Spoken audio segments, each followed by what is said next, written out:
बिस्मिल्लाहिर्रहमानिर्रहीम।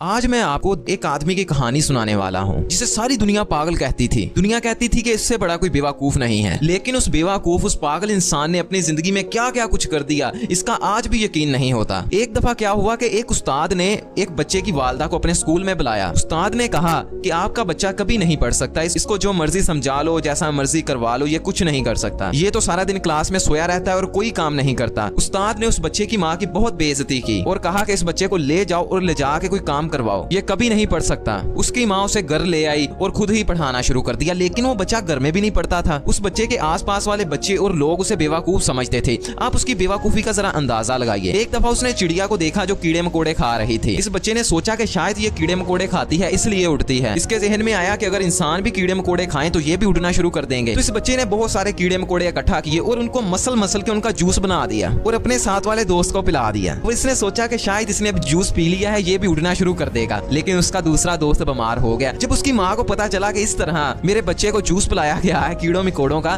तो उसने बहुत बेइज्जती की। उस वक्त के लोग उसको मुकम्मल तौर पर बेवकूफ समझते थे। उस बेवकूफ का नाम था थॉमस एडिसन। इस पागल बच्चे ने अपनी 84 साल की जिंदगी में 1040 चीजें इजाद की, जिसमें इसकी चंद मशहूर इजादात हैं: फोनोग्राफ, फिल्म में आवाज भरना, मूवी कैमरा, बीटास्कोप, वीनियोग्राफ, कार्बन माइक्रोफोन और आखिरी बल्ब। जी हाँ, जो बल्ब आज हमारे घर में इस्तेमाल होता है उसको इसी ने इजाद किया था। अब वापस हम इसकी जिंदगी की तरफ आते हैं, कारनामे बाद में डिस्कस करेंगे। अब चुनाचा ये पढ़ता तो था नहीं, तो इसकी वालदा ने इसे अखबार बेचने के लिए लगा दिया। ये जाके ट्रेन में लोगों को अखबार बेचता था। उस वक्त इसकी उम्र 12 साल थी और इसने स्कूल को अलविदा कह दिया था। बाद में अखबार के साथ साथ इसने सब्जियां बेचनी भी शुरू कर दी। थॉमस एडिसन ये बच्चा कुछ नया करना चाहता था। इसको जितने पैसे मिलते थे ये किसी नए एक्सपेरिमेंट में खर्च कर देता था। चूंकि इसका सारा दिन गुजरता था ट्रेन में सब्जियां और अखबारात बेचने में, तो ये ट्रेन के खाली डब्बे में अपने एक्सपेरिमेंट किया करता था। एक दफा इसका एक एक्सपेरिमेंट गलत हो गया और ट्रेन के आखिरी डब्बे में आग लग गई। वो आग तो बुझा दी गई, लेकिन उसके मालिक ने थॉमस एडिसन के मुंह पे एक ऐसा थप्पड़ मारा कि इसको सुनाई देना कम पड़ गया।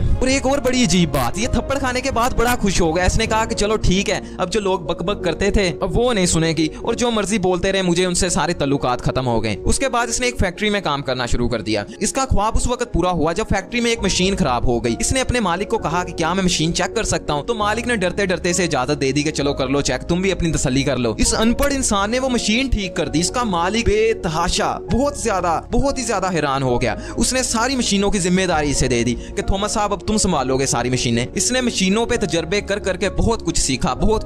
अब ये बड़ा हो गया। बड़ा होने के बाद भी इसका यही हिसाब था। लोग इसे पागल समझते थे, ये हरकतें ही पागलों वाली करता था। ये साइंटिस्ट बनना चाहता था। कोई साइंटिस्ट इसको अपना असिस्टेंट भी नहीं रखता था। तो इसने ना पैसे इकट्ठा करके अपने घर में लैब बनाना शुरू कर दी। अपने घर में ही एक्सपेरिमेंट शुरू कर दिए। अब इसने बिजली के बारे में, एनर्जी के बारे में और दूसरी बहुत सारी चीजों के बारे में बहुत कुछ पढ़ लिया था, बहुत कुछ सीख लिया था। अब इसके अंदर एक नई ख्वाहिश पैदा हो गई। इसकी ख्वाहिश बड़ी अजीब थी। ये लोगों को कहने लगा कि मैं बिजली को रोशनी में तब्दील करना चाहता हूँ। उस वक्त के बड़े बड़े साइंटिस्ट ये काम नहीं कर पा रहे थे। उनको पता तो था कि ये ऐसा मुमकिन हो सकता है, लेकिन कोई भी साइंटिस्ट तब्दील नहीं कर पा रहा था बिजली को रोशनी में। अब ये उस वक्त का नालायक तरीन इंसान था। लोगों ने कहा कि ये पक्का पागल हो गया है, बड़े बड़े साइंटिस्ट ये कर नहीं पा रहे और ये करेगा। लोग इसको पागल इसलिए कहते थे क्योंकि जब ये छोटा था तो डॉक्टरों ने एक पेशन गोई की थी कि ये बड़ा होकर पागल हो जाएगा, इसके दिमाग का साइज छोटा है और इसका दिमाग किसी हद तक ठीक नहीं है। अब हैरान होने की बात तो ये है कि इसने सिर्फ 3 माह स्कूल की तालीम हासिल की थी। सिर्फ 3 माह ये स्कूल गया था। अब इसने बिजली को रोशनी में कन्वर्ट करने के लिए पूरी 9999 कोशिश की, अलग अलग बल्ब बनाए, लेकिन सारे नाकाम हो गए।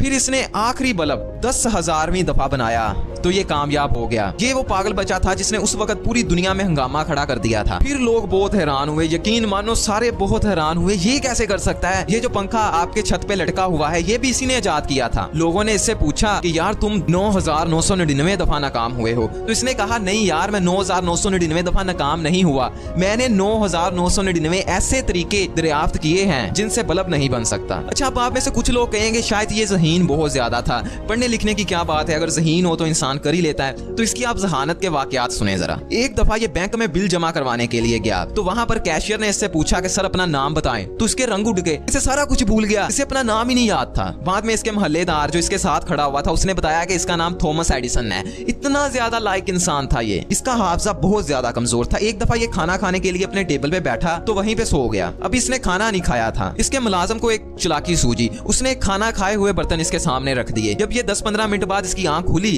तो इसने सोचा कि शायद मैंने खाना खा लिया है और ये उसी तरह उठ के चला गया। यार इस स्टोरी को सुना के मैं आपको ये बताना चाहता हूँ कि आप इस दुनिया में जो चाहें वो कर सकते हैं। ये पूरी दुनिया तो आपकी गुलाम है। मैं आपको बताना चाहता हूँ कि अगर आप नालायक हो तो ये आपकी खुशकिस्मती है। अगर आप 2-4 दफा फेल हुए हो तो ये भी आपकी खुशकिस्मती है। अगर आपको लोग बेवकूफ या नालायक समझते हैं तो इसमें आपकी खुशकिस्मती है। आप जितने भी कामयाब लोग ढूंढ लो, कम से कम वो लायक तो नहीं थे। आज दुनिया का दूसरा बड़ा अमीर इंसान बिल गेट्स क्या कहता है? वो कहता है कि जब मैं पढ़ रहा था तो मैं 2-4 किताबों में फेल हो गया और एक मेरे साथ लड़का पढ़ रहा था, वो पूरी किताबों में पास हो गया। आज वो लड़का मेरी कंपनी में नौकरी करता है और मैं उस कंपनी का मालिक हूँ। यार आजकल की मैं आपको सिर्फ एक हकीकत बता देता हूँ और वो भी 2 लाइनों में। कामयाब और लायक इंसानों में सिर्फ एक चीज कॉमन होती है, वो हमेशा सीखते रहते हैं। देखिए पढ़ते नहीं रहते हमेशा, वो हमेशा सीखते रहते हैं। मुझे पक्का यकीन है कि आप थॉमस एडिसन से ज्यादा नालायक नहीं होगे, आपका हाफजा भी उससे ज्यादा कमजोर नहीं होगा। तो फिर यार क्यों आप कुछ नहीं करते? देखिए किसी का नौकर बन के नौकरी करना ये कोई अच्छी बात नहीं है, कुछ नया करने की बात है। हमेशा सीखते रहा करो।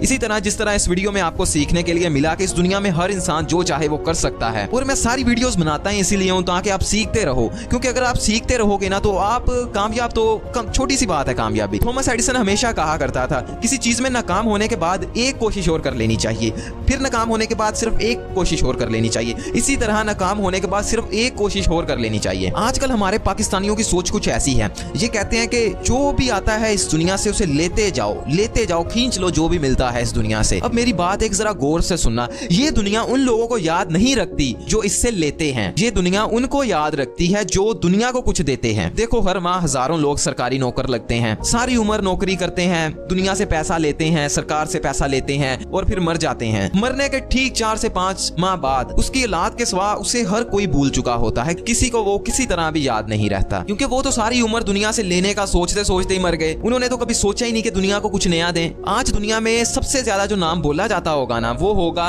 मोहम्मद सल्लल्लाहु अलैहि वसल्लम। अब देखिए यार, आप देखिए मेरे नबी को देखिए, इन्होंने कुछ दुनिया से लिया नहीं था, दिया था एक नया दीन इस्लाम। ये भूखे रहे, क्या क्या कुछ किया यार, लिया नहीं था, दिया था। क्या आप कुछ दे रहे हो इस दुनिया को या सिर्फ ले रहे हो? आज हम कायदे आजम को याद करते हैं, किस लिए करते हैं? क्योंकि उसने हमें कुछ दिया था यार, दिया था। एक बात याद रखो, अगर चाहते हो ना कि दुनिया तुम्हें याद रखे तो दुनिया को कुछ देना शुरू करो, वरना इधर तुमने मरना है और उधर चिलीसमा भी होना नहीं है। सबने भूल जाना है कि कोई इस नाम का आदमी भी इस दुनिया में एग्जिस्ट करता था।